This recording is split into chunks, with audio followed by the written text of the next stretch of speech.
Hello movie ফ্রিকেরা, কেমন আছেন সবাই? এতদিন হয়তো মাস মাসালা মুভির এক্সপ্লানেশন দেখে আপনারা বিরক্ত।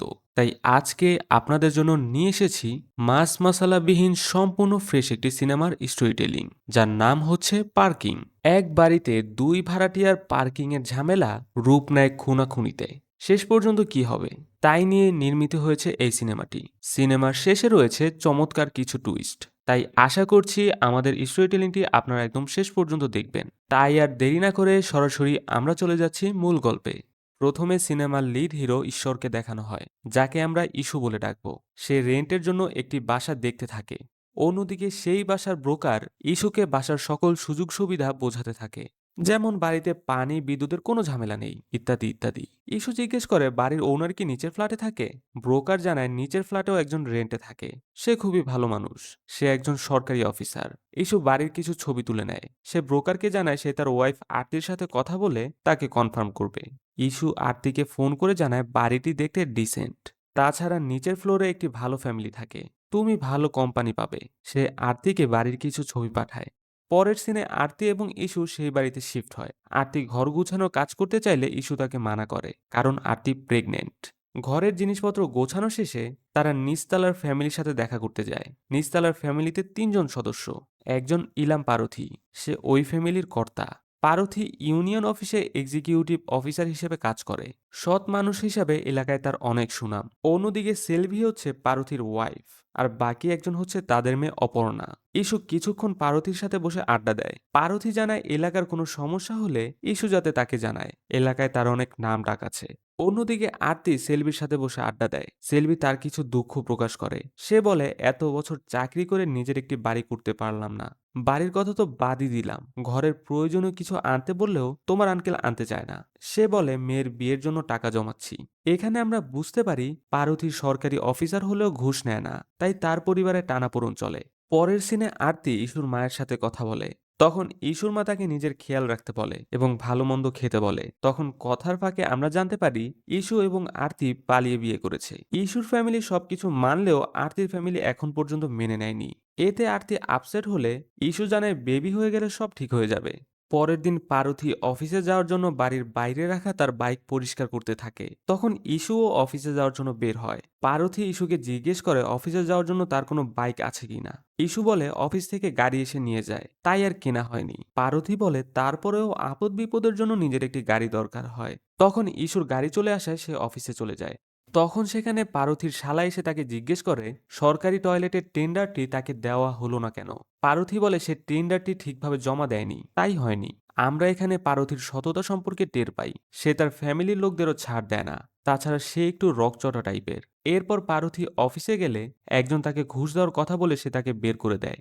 অন্যদিকে ইস্যু তার নতুন আইটি অফিসে কাজ শুরু করে। পরের সিনে আমরা দুই ফ্যামিলির মধ্যে নেইবারহুড দেখতে পাই। তবে ইস্যুর ঘর দেখতে এসে সেলভির মন কিছুটা খারাপ হয়ে যায়, কারণ ইস্যুর ঘরে সব লেটেস্ট জিনিসপত্র রাখা। অন্যদিকে তার হাজব্যান্ড নতুন কিছু না কিনে সব পুরনো জিনিসপত্র ঠিক করে চালায়। একদিন আরতিকে চেক আপ করার জন্য ইস্যু ক্যাব ঠিক করে, তবে শেষ সময় ড্রাইভার রাইডটি ক্যান্সেল করে দেয়। উপায় না পেয়ে ইস্যু আরতিকে নিয়ে অটো দিয়ে হসপিটালে যায়। যাওয়ার পথে ইস্যু বুঝতে পারে এই অবস্থায় আরতিকে এইভাবে আনা নেওয়া খুবই রিস্কি। তাই পরের দিনই ইস্যু একটি গাড়ি কিনে ফেলে, যেখান থেকেই এই সিনেমার সমস্যা শুরু হয়। রাতে ইস্যু গাড়ি নিয়ে আসলে আরতি পারথীকে ডেকে গাড়িটি দেখায় এবং পার্কিং এর জন্য তার বাইকটি একটি সাইডে রাখতে বলে। পারথী তার বাইকটি সাইডে রাখলে ইস্যু তার গাড়ি পার্কিং করে। পারথী ইস্যুকে গাড়ি সম্পর্কে জিজ্ঞেস করলে সে বলে এটি ৮ লাখ টাকা দিয়ে লোনে কিনেছি, কেনার আগে বাড়ির মালিককেও ইনফর্ম করেছি, সেই আমাকে কিনতে বলল। পরদিন সকালে সেলভি এসে বলে নিজের ওয়াইফকে সুখে রাখার জন্য কত কিছু করছে। পারথী জানায় এমন লোন নিয়ে সুখে থাকার কোনো দরকার নেই, আমরা যেমন আছি তেমনই ভালো। পারথী বাড়ির বাইরে গেলে এক প্রতিবেশী তাকে দেখে বলে স্যার, আপনার নতুন গাড়িটি অনেক সুন্দর হয়েছে। তখন তার পাশে থাকা একজন বলে উনি যা কিপটা, এক বাইকে টায়ার পাল্টায় না টাকার ভয়ে, গাড়ি কিনবে কোত্থেকে। পারথীও এসব কথা শুনে ফেলে। এরপর সে তার বাইক বের করতে গিয়ে কিছুটা সমস্যায় পড়ে, কারণ গাড়ির পার্কিং এর জন্য তার অনেক জায়গা ছেড়ে দিতে হয়েছে। অনেক কষ্টে সে তার বাইক বের করে মেয়েকে কলেজে দিয়ে সে অফিসে চলে যায়। রাতে বাড়ি ফিরে সে ইস্যুকে কল দিয়ে জানায় তার গাড়িটি একটু সাইড করতে। ইস্যু এসে গাড়ি সাইড করলে পারথী তার বাইক রাখার জায়গা পায়। পরের দিন একটি জংলি টাইপের লোক ইস্যুর গাড়ি ক্লিন করতে আসে, তবে ছেলেটিকে পারথীর একেবারেই সুবিধার মনে হয় না। পরের সিনে ক্লিনার ছেলেটি ইস্যুকে জানায় তার গাড়িতে স্ক্র্যাচ পড়েছে। ইস্যু তার নতুন গাড়িতে স্ক্র্যাচ দেখতে পেয়ে আপসেট হয়ে যায়। পারথী এসে স্ক্র্যাচটি দেখতে পেয়ে ইস্যুকে সান্ত্বনা দেয়। ইস্যু বলে পার্কিং করার সময় স্ক্র্যাচ ছিল না। আপনি কি কাল বাইক পার্কিং এর সময় কিছু হয়েছিল? পারথী বলে আমি তো মদ খেয়ে পার্কিং করি না, স্ক্র্যাচ পড়ার প্রশ্ন কোত্থেকে উঠবে। তখনই ইস্যু পারথীর বাইকে তার গাড়ির পেন্ট দেখতে পায়। এটি পারথীকে দেখালে সে তার ভুল বুঝতে পারে এবং সে ইস্যুকে সার্ভিসিং এর সব খরচ দেওয়ার কথা বললে ইস্যু বলে খরচ লাগবে না, আগামীবার কেয়ারলেস না হয়ে একটু কেয়ারফুলি পার্কিং করবেন। এটি শুনে পারথী রেগে গিয়ে বলে আপনি তো আরামে গাড়ি পার্কিং করে রেখে দেন, আমার বাইক পার্কিং এর জন্য ছোট গ্যাপ দিয়ে বাইক রাখতে কি অসুবিধা হয় আপনি জানেন? তখন ইস্যু বলে তাহলে কি আমি আমার গাড়ি বাইরে পার্কিং করব? এসব নিয়ে তাদের মধ্যে কথা কাটাকাটি হয়। ইস্যু কথা না বাড়িয়ে অফিসে চলে যায়, তবে অফিসের কাজে সে মন দিতে পারছিল না। রাতে বাড়ি ফিরলে পারথী ইস্যুকে বাড়ির গেট খুলে দেয়। তখন সকালের ব্যাপারে ইস্যু কিছুটা অনুতপ্ত বোধ করে। সে পারথীকে ড্রিঙ্কস করার অফার দেয়। দুজন বাড়ির ছাদে আড্ডা দিতে থাকে। কথায় কথায় ইস্যু বলে স্যার আপনার বাইকের অবস্থা তো তেমন ভালো না, আপনি তো একটি গাড়ি কিনতে পারেন। পারথী বলে ফালতু খরচ করে লাভ নেই, আমার মেয়ে বড় হচ্ছে, ওকে বিয়ে দিতে হবে, এর জন্য অনেক টাকার প্রয়োজন, তাই সেভিং করছি।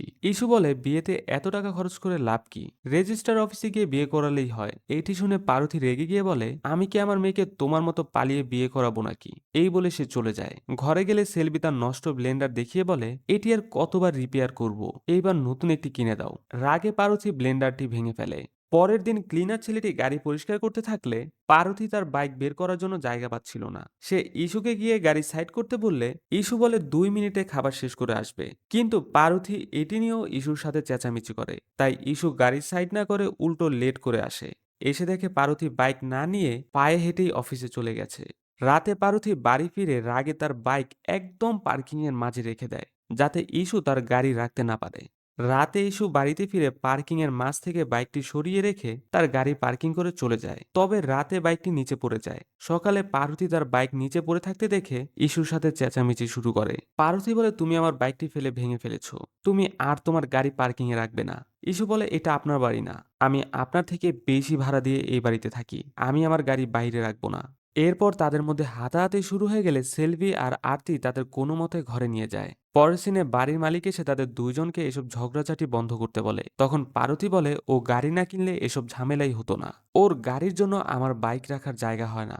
ইস্যু বলে আমি আমার নতুন গাড়ি বাইরে রাখতে পারবো না। বাড়ির মালিক পার্বতীকে বলে আপনার বাইকের জন্য তো এত জায়গার প্রয়োজন হয় না, আপনারা দুজন একটু অ্যাডজাস্ট করে থাকুন।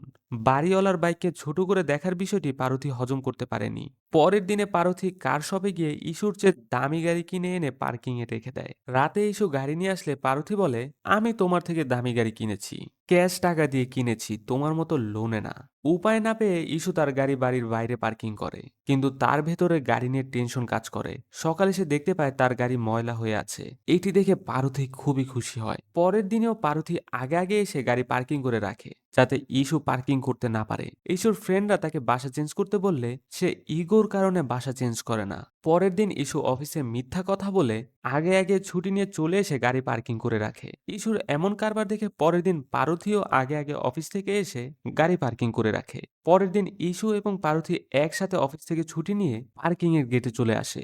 তবে ইস্যু ঝুঁকি নিয়ে আগে গিয়ে গাড়ি পার্ক করে ফেলে, যার ফলে তার গাড়ির মিরর ভেঙে যায়। তবুও তার কোনো আফসোস হয়নি, কারণ সে গাড়ি পার্ক করতে পেরেছে। পরের দিন পারথী অফিসে না গিয়ে গাড়ি নিয়ে বাইরে বসে থাকে, যাতে ইস্যু বের হলে গাড়ি পার্ক করতে পারে। তবে ইস্যু পারথীকে বাইরে দেখে গাড়ি না নিয়ে ক্যাবে করে অফিসে চলে যায়। অফিস থেকে ফিরলে আরতি জানায় তার শপিং এ যেতে হবে। ইস্যু বলে তাহলে আরনের গাড়ি নিয়ে যাব, আমাদের গাড়ি বের করলে পারথী তার গাড়ি পার্ক করে ফেলবে। আরতি বলে গাড়ি তুমি আমার জন্য কিনে আরেকজনের ভয়ে গাড়ি বের করবে না, এমন শপিং আমার করতে হবে না। রাতে পারথী ভাবতে থাকে কিভাবে ইস্যুর গাড়ি বাইরে বের করা যায়। পরের সিনে মোটর মেকানিক ইস্যুর গাড়ি সরাতে বলে, কারণ তার গাড়ির নিচে মোটর রাখা আছে, যেটি এখন নষ্ট হয়ে গেছে। ইস্যু গাড়ি সরাতে গেলে বুঝতে পারে এই সব কিছু পারথীর কাজ। সে পার্কিং খালি করানোর জন্য ইচ্ছা করে মোটর নষ্ট করেছে। ইস্যু গাড়ি নিয়ে বাইরে চলে যায়। মেকানিকরা মোটর ঠিক করলে পার্বতী তার গাড়ি পার্কিং করতে গেলে অন্য পাশ থেকে ইস্যু লুকিয়ে এসে পার্কিং করে ফেলে। হঠাৎ করে ইস্যু চলে আসে, পারথী গাড়ি কন্ট্রোল করতে পারেনি। পারথী গাড়ি থেকে নেমে ইস্যুর গাড়ির গ্লাস ভেঙে ফেলে। এরপর ইস্যু এবং পারথীর হাতাহাতির এক পর্যায়ে ইস্যু পারথীকে থাপ্পড় দিয়ে বসে। এলাকার সবাই এই দৃশ্য দেখে থ হয়ে যায়। পারথীর ১০ বছরের মান সম্মান এক ঝটকায় শেষ হয়ে যায়। বাড়ির মালিক আরতিকে ফোন দিয়ে চেঁচামেচি করে। আরতি ইস্যুকে সবকিছুর জন্য পারথীর কাছে ক্ষমা চাইতে বললে ইস্যু রেগে যায়। সে বলে, আমার কোনো দোষ নেই, আর আমি এই বাসা ছাড়বো না। এই বলে সে অফিসে চলে যায়। পার্কিং নিয়ে ঝামেলা করতে করতে ইস্যু অফিসের কাছ থেকে মনোযোগ হারিয়ে ফেলে, যার ফলে অফিসের বস তাকে কথা শোনায়। অন্যদিকে পারথীর শালা তাকে বলে, আপনাকে আগেই বলেছিলাম আমাকে একবার চান্স দিন। এই ইস্যুকে আমি কবেই এলাকা ছাড়া করে দিতাম। আপনি ওর নামে একটি কমপ্লেন করুন, বাকিটা আমি দেখছি। অপর্ণা তার বাবাকে এসব করতে না করলেও তার বাবা তার কথা শুনে না, কারণ ১০ বছরের মান সম্মান ইস্যু একদিনে শেষ করে দিয়েছে। রাতে ইস্যু ঘরে ফিরে তার ভুল বুঝতে পারে। সে আরতিকে বলে পারথীর কাছে গিয়ে সে ক্ষমা চাইবে, আর সে বাসাও চেঞ্জ করে ফেলবে। তবে তখন পুলিশ এসে ইস্যুকে থানায় ধরে নিয়ে যায়। পুলিশ ইস্যুর সামনে পারথীকে জিজ্ঞেস করে সে কি করেছে। তখন পারথী বলে সে আমার মেয়ে অপর্ণাকে রেপ করার চেষ্টা করেছে। এইটি শুনে ইস্যু আকাশ থেকে পড়ে। পুলিশ অপর্ণাকে ইস্যু কিছু করেছে কিনা জিজ্ঞেস করলে সে হাস্যজনক উত্তর দেয়। তখন আমরা ফ্ল্যাশব্যাকে দেখতে পাই পারথী অপর্ণাকে এই মিথ্যা সাক্ষ্য দিতে জোর করে রাজি করিয়েছে। নিজের ইগোকে জিতানোর জন্য পারথী নিজের মেয়েকে খারাপভাবে ব্যবহার করতে একবারও ভাবেনি। সে উল্টো ইস্যুর দিকে তাকিয়ে পৈশাচিক হাসি দিয়ে থানা থেকে বের হয়ে যায়। অন্যদিকে আরতি পুলিশ স্টেশনে গেলে পুলিশ জানায় এটি খুব সেনসিটিভ কেস। বাদীপক্ষ কেস না তুললে ইস্যুকে ছাড়া যাবে না। আরতি বাড়িতে গিয়ে পারথীর কাছে কাকুতি মিনতি করলেও পারথীর মন গলাতে পারেনি। অন্যদিকে অর্পিতা তার ভুল বুঝতে পেরে পরের দিন সকালে কেস তুলে ফেলে। তবে অর্পিতার মামা তার উপর চেঁচামেচি করে। ইস্যু বাড়িতে ফিরে আসলে সে ইস্যুকেও বিভিন্ন কথা শোনাতে থাকে। তখন ইস্যু রেগে গিয়ে তাদের সাথে মারপিট করে। এরপর বাড়ির মালিক সেখানে চলে এসে ইস্যুকে বলে, তোমার জন্য এই বাড়িতে পুলিশ এসেছে, তুমি আমার বাড়ি ছেড়ে দিবে। আরতি বিভিন্নভাবে ইস্যুকে বোঝানোর চেষ্টা করে। সে বলে আমরা এখানে থাকলে ওরা আরো বড় কিছু করে ফেলতে পারে। কিন্তু ইস্যু এসব কথায় কান দেয় না। সে উল্টো পারথীকে ফলো করতে থাকে। তবে ততদিনে পারথী তার ভুল বুঝতে পেরে আরতির কাছে গিয়ে বলে, সেই দিন ইস্যু আমার গায়ে হাত না তুললে আমি এত কিছু করতাম না। যত যাই হোক আমি তার বড়, তারপরও সে আমার গায়ে হাত তুলল। এত কিছু হয়ে যাওয়ার পর আমাদের একসাথে থাকা ঠিক হবে না। তোমরা দয়া করে অন্য কোথাও চলে গিয়ে সুখে থাকো। অন্যদিকে ইস্যু তার অফিস বাদ দিয়ে পারথীকে ফলো করতে থাকে। সুযোগ বুঝে একদিন সে পারথীর সাথে দেখা করার নাম করে পারথীর অফিসে কিছু টাকা রেখে যায়। এরপর সে ইনকাম ট্যাক্সে ফোন দিয়ে জানায় পারথী ঘুষ নিচ্ছে। ইনকাম ট্যাক্সের লোকেরা এসে ইস্যু লুকিয়ে রেখে যাওয়া টাকাগুলো বের করে ফেলে। ঘুষ নেওয়ার অপরাধে পারথীকে চাকরি থেকে বরখাস্ত করা হয়। পারথী বুঝতে পারে এই সবকিছু ইস্যুর কাজ। সে বাড়িতে এসে ইস্যুকে সাহায্য করার পথ খুঁজতে থাকে। এরপর সে গিয়ে ইস্যুর গাড়ির চাকার নাট বল্টু লুজ করে দেয়। পরদিন ইস্যু আরতিকে নিয়ে তার গাড়িতে করে হসপিটালে যাওয়ার সময় গাড়ির চাকা খুলে যায়। তবে অল্পের জন্য তারা দুজন বড় অ্যাক্সিডেন্টের হাত থেকে বেঁচে যায়। ইস্যু দ্রুত আরতিকে হসপিটালে নিয়ে আসলে ডাক্তার জানায় এইবারের মতো বেঁচে গিয়েছেন, বড় কিছু হয়নি। বাচ্চা আর মা দুজনেই ভালো আছে। সে সময় গাড়ির মেকানিক ইস্যুকে কল করে জানায় আপনার গাড়ির চাকার নাট কেউ লুজ করেছিল, তাই এমনটা হয়েছে। ইস্যু বুঝতে পারে এটি কার কাজ। সে বাড়িতে গিয়ে পারথীর পুরো গাড়ি ভেঙে ফেলে। সেলভি এসে তাকে আটকাতে গেলে সে বলে, আজ আপনার হাজব্যান্ড আমার প্রেগনেন্ট ওয়াইফ সহ আমাকে মারার জন্য আমাদের গাড়ির চাকার নাট লুজ করে রেখেছে। ওনার মধ্যে তো বিন্দু মাত্র মানবিকতা নেই। পারথীর এমন ভয়ঙ্কর আর ডার্ক সাইড দেখে সেলভি আর অপর্ণা তাকে বলে, প্রথমে তুমি নিজের বদনাম করেছো, এরপর নিজের মেয়েকে বদনাম করিয়েছো, আর এখন মানুষ মেরে ফেলতে চাইছো। তোমার সাথে আমরা থাকতে পারবো না। এই বলে তারা পারথীকে ফেলে চলে যায়। অন্যদিকে আরতি ইস্যুকে রেখে চলে যেতে চাইলে ইস্যু প্রমিস করে তারা দ্রুত এই বাড়ি ছেড়ে দেবে, আর কোনো ঝামেলা করবে না। পরের দিনই ইস্যু বালাজির সোসাইটিতে বাসা ঠিক করে ফেলে। এরপর সে বালাজির সাথে ড্রিঙ্কস করে রাতে বাড়িতে ফিরে পারথীর ঘরে যায়। অন্যদিকে আরতির প্রেগনেন্সি পেন শুরু হয়। মোবাইল কাছে না থাকায় সে ইস্যুকে কল করতে পারে না। ইস্যু পারথীকে গিয়ে বলে, আমি এই বাসা ছেড়ে দিচ্ছি, ভাববেন না আপনার ভয়ে চলে যাচ্ছি। আমি আমার ওয়াইফের জন্য চলে যাচ্ছি। বাসা ছাড়ার আগে আমি আর কোনো ঝামেলা চাই না। আপনি যদি আবার কোনো ঝামেলা করেন তাহলে আমি ভুলে যাব আপনি আমার বড়। তখন পারথী রেগে গিয়ে ফুলের টব দিয়ে ইস্যুর মাথায় আঘাত করে। ইস্যু মাটিতে লুটিয়ে পড়ে। সেই সময় ইস্যুর ফোনে আরতির কল আসে। পারথী কল ধরলে আরতি তার প্রেগনেন্সি পেনের কথা বললে পারথী ভয় পেয়ে যায়, কারণ সে ইস্যুকে মেরে দিয়েছে। এখন আরতিকে কে হসপিটালে নিয়ে যাবে? সে অনুতপ্ত বোধ করতে থাকে। পারথী ইস্যুকে ফেলে রেখে আরতির কাছে গিয়ে দেখে আরতি অজ্ঞান হয়ে গেছে। পারথী সেখান থেকে ফিরে আসলে ইস্যুর জ্ঞান ফিরে আসে।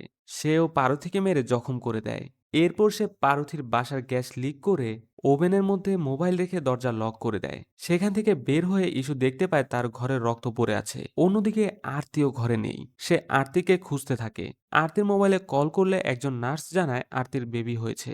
ইস্যু জিজ্ঞেস করে আরতি হসপিটালে কিভাবে গেল। তখন নার্স জানায় আরতির বাবা অ্যাডমিট করে দিয়ে গায়েব হয়ে গিয়েছে। ইস্যু হতভম্ব হয়ে যায়। এরপর আমরা ফ্ল্যাশব্যাকে দেখতে পাই পারথী আরতির বাসায় গিয়ে তাকে অজ্ঞান অবস্থায় পেয়ে আগের সব ঝগড়াঝাটি ভুলে যায়। সে নিজে আরতিকে হসপিটালে অ্যাডমিট করায় এবং নিজেকে আরতির বাবা পরিচয় দেয়। এইটি শুনে ইস্যুর মাথায় আকাশ ভেঙে পড়ে। সে পারথীকে বাঁচানোর জন্য দ্রুত তার বাসার দিকে যায়, কারণ সে পারথীর ঘরে গ্যাস লিক করে দিয়েছে। তবে পারথীর বাসার লক সে হারিয়ে ফেলেছে। ইস্যু দ্রুত গিয়ে ইলেকট্রিসিটি বন্ধ করলে ওভেনটি বন্ধ হয়ে যায়, যার ফলে পারথী বেঁচে যায়। এরপর সিন চেঞ্জ হলে আমরা ইস্যুকে তার বাচ্চা আর আরতির কাছে দেখতে পাই। ইস্যু সেখান থেকে পারথীর কাছে গিয়ে ক্ষমা চায়। তখন পারথী বলে, আমারই দোষ। এই ছোট এক পার্কিং নিয়ে এত ঝামেলা না করলে আজ আমাদের এই অবস্থা হতো না। ইস্যু তার ওয়াইফকে সময় মতো হসপিটালে নিয়ে আসায় পারথীকে ধন্যবাদ জানিয়ে সেখান থেকে চলে আসে। পরের সিনে আমরা দেখতে পাই সেই বাড়িতে নতুন ভাড়াটিয়া এসেছে, কিন্তু এইবার বাড়িওয়ালা তার বাড়িতে ফোর হুইলার স্ট্রিক্টলি নিষেধ করে দিয়েছে। আর এইভাবেই সিনেমাটির সমাপ্তি হয়। তো দর্শক, কেমন লাগলো আমাদের স্টোরি টেলিংটি অবশ্যই কমেন্ট করে জানাবেন। যদি ভালো লেগে থাকে তাহলে লাইক এবং শেয়ার করবেন। আর আমাদের চ্যানেলের পাশে থাকতে চাইলে অবশ্যই চ্যানেলটি সাবস্ক্রাইব করবেন।